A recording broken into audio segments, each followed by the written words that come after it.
Wolverine. He's the very best at what he does, but what he does isn't very nice. But how did he get so good? And why is what he does not very nice? When we first got to know Wolverine in the comics, his life was shrouded in mystery. That was what made him such a fascinating figure. But like all good characters that have been around for 50 years or more, eventually his origin story had to come out. That's where we begin our journey through his history.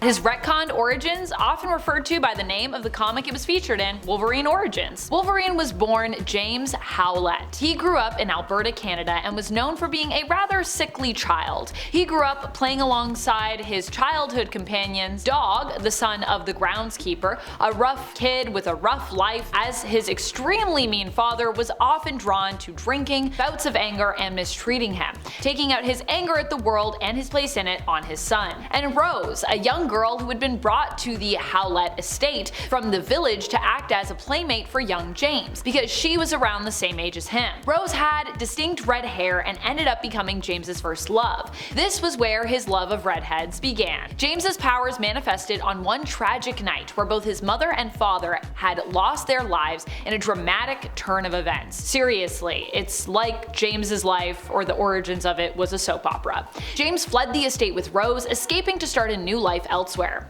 Dog, however, would later follow after them, tasked with hunting down James at the behest of his grandfather. The traumatic events of the night when his powers first manifested caused James to lose some of his memories as a result. He and Rose settled down in British Columbia, and to disguise himself, James took the name of Logan so that he wouldn't be found. Although, I think Rose just kept using her own name. You would think that she would have changed hers too for safety, but I guess James was the only one that they were really concerned about being pursued at that time. I don't know. It was during this time that Logan also gained the nickname of Wolverine, because he worked like an animal. Get it? Like a Wolverine. Look, this is an origin story, so we have to tie everything neatly in together, okay? There have been other callbacks that have referenced why Logan goes by the codename Wolverine, but this is, I believe, the earliest mention of why that is in terms of his character history. Logan had developed feelings for Rose but could not act on them because the two of them had also chosen the cover story of being cousins. Instead, when she revealed she had feelings for another man in town, Smitty, Logan was forced to accept his unconfessed and thus unrequited love for her and decided to just give the couple his blessing. However, just when Rose and Smitty were gearing up to leave the mining town they were in, Dog found them. Well, found Rose and, of course, Logan, aka James, and another tragedy ensued where during a scrap with Dog, Logan accidentally killed Rose. Following this, Logan was even more traumatized and set out into the wilderness, giving in to his animalistic side fully and running with a pack of wolves for some time. It was during this time that he came across a genetically modified polar bear who slaughtered his pack. Avenging the death of his pack, Logan slew the polar bear in kind, which caused Nathaniel Essex to take notice of him. Because yeah, Nathaniel Essex had been the one who modified that polar bear. Nathaniel Essex later tracked Logan down and captured him, conducting experiments on the feral mutant. Wolverine would escape, however, with some help, only to end up captured by a circus where he was being displayed as a sort of circus freak. Once again, he was still pretty animalistic at this time.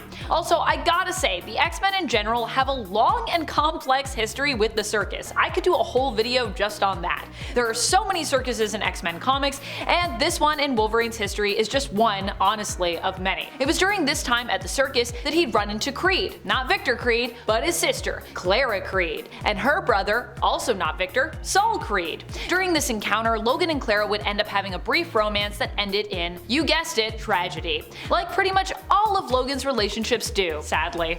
Sorry, Wolverine. This time, Saul would end up dead at Logan's hands, which would later cause problems for Wolverine with, of course, Victor Creed, aka Sabretooth. Sabretooth would come across Logan after this when he'd settled in the Rockies, finding happiness with his then romantic partner, Silver Fox, after being accepted by her tribe. It was during this time that their dog Blue got rabies, and while initially it seemed as though Logan was forced to put the dog down, we later learn he was unable to bring himself to do it, and Silver Fox was actually the one to do the deed instead. Their time together was cut short by the arrival of Sabretooth, who was seeking revenge for his brother's death. This is because every year on Saul's birthday, Victor shows up to torment his brother. But with Saul no longer around, he decided to just transfer this treatment as punishment to Logan. So on Logan's birthday, Victor killed Silver Fox. Or maybe he didn't, but he probably did. The consistency of these events have become foggy over the years, likely as a result of Wolverine's memories being loosey-goosey when they involve trauma, and and also as a result of them often being tampered with. Following these events, Logan would be manipulated into killing the people of the nearby town, apparently being manipulated by both Sabretooth and, retroactively we learn, Romulus. Romulus is one of the oldest Wolverine villains in addition to Sabretooth, but like I said, Romulus was much later retconned into this part in his history, so keep that in mind. Romulus is super important until all of a sudden he's not anymore, basically. Wolverine would travel the world taking up many professions. He would serve in the military, become a mercenary, and even study abroad in Japan, becoming a bona fide samurai. It was during this period that he worked alongside Ogun, Lord Ogun, who would later become a Wolverine villain, and the original Nick Fury, in addition to other famous figures from Marvel history. There's a lot of them, so I'm not gonna list them all, but just trust me, Wolverine's basically had to team up with everyone throughout his history at some point. He would also have other retcon run-ins written in later at this point with characters who would later become very important to his story, such as villains Bloodscream, Nuke, Cyber, and sometimes lover, sometimes ally, more often villain, Mystique. Eventually, he would once again find peace in Japan, studying under Bando Saburo in Jasmine Falls. He would also find love here, once again, with a resident of Jasmine Falls, Itsu. Itsu and Logan would marry and be blessed with a child, but before Itsu could give birth, she was killed by none other than Winter Soldier. Yeah, really everyone is tied in, you see what I'm saying? However, the child miraculously survived this due to him being the son of Wolverine, and was later taken by Romulus, who manipulated his origin so that he would grow up to despise his father. Romulus intended to use the boy named Akihiro, but he preferred to use the cruel nickname given to him by his adoptive parents and those around, who preferred to use the cruel nickname that was given to him when he was younger, Daken, as a weapon. Following this tragedy, Wolverine decided to join the Weapon X project. It was here that he would constantly have his mind wiped and be used as a weapon by the Weapon Plus program as a member of Team X, serving alongside Maverick, Sabretooth, and surprisingly, Silver Fox. Was it really her? Or a clone? Or something else? Was it an illusion? Those were just some of his team though, there were also other members, but those are a few of my favorites, so that's who I mentioned. If you thought Weapon X was bad, wait till you see where he went next. Somehow in the comics, Canada's military has always appeared to be even more evil than America's, as it was evident when he joined Department K, who also had ties to Weapon X. And I gotta say, as someone who is a Canadian,